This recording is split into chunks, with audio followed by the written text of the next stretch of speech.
परमेश्वर माफ नहीं कर सकता और बाइबल में माफ करने की कोई चैप्टर नहीं है। आत्मा में माफ नहीं होती है। अगर होती तो मनुष्य के पाप के लिए यीशु बलि नहीं चढ़ता, अर्थात मनुष्य की पाप की माफी बलिदान से शुरू हुई है। ये समझो कि मैं किसी को मर्डर करूं और बोलूं कि मुझे माफ कर दे, क्या मुझे माफी मिल सकती है? ये जो परमेश्वर कह रहा है माफी नहीं पछताव है।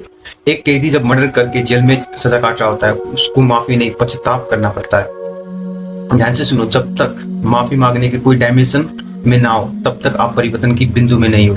जब आप पछताव करोगे तब आपका हृदय फिरना शुरू होगा। परमेश्वर के स्वभाव दया और क्षमा है। अगर इंसान सच्चे दिल से पछताव करे तो वो माफ करता है, लेकिन जानबूझकर बार बार पाप में रहना और बदलना ना चाहा तो ये सबसे खतरनाक हो सकता है। मैं आसान शब्दों में समझाता हूँ। परमेश्वर माफ करता है, लेकिन दिल का बदलना बहुत जरूरी है। पश्चाताप बिना क्षमा नहीं है, पर सच्चे दिल से जब लौटोगे तो दरवाजा आज भी खुला है। क्या सच में परमेश्वर माफ नहीं करता? तुमने सुना होगा कि गॉड कैन नॉट फॉरगिव, पर सच्चाई क्या है? परमेश्वर माफ करना चाहता है, लेकिन हर चीज को माफ नहीं किया जाता। कुछ लोग पाप करते हैं और फिर भी कहते हैं गॉड विल फॉरगिव, लेकिन अगर दिल ही नहीं बदला, अगर पछतावा ही नहीं हुआ तो ये माफी नहीं, ये धोखा है। ये खुद के साथ एक धोखा है। परमेश्वर माफ करता है पर खेल नहीं खेलता। पछतावा सच होना चाहिए, तभी क्षमा मिलती है। तो सोचो, तुम माफी मांग रहे हो या बस खुद को बहला रहे हो? तो यीशु ने क्यों कहा पवित्र आत्मा माफ नहीं करती?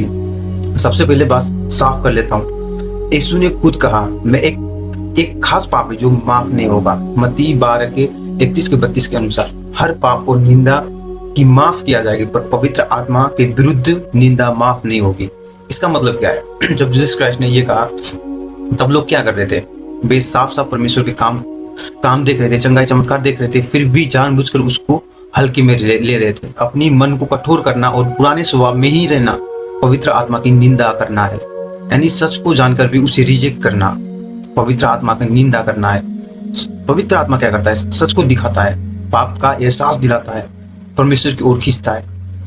अगर आप जानबूझकर खुद अपने आप को, प्रभु को जानकर भी खुद अपने आप को नहीं बदल रहे हो, तो आप पवित्र आत्मा की निंदा कर रहे हो।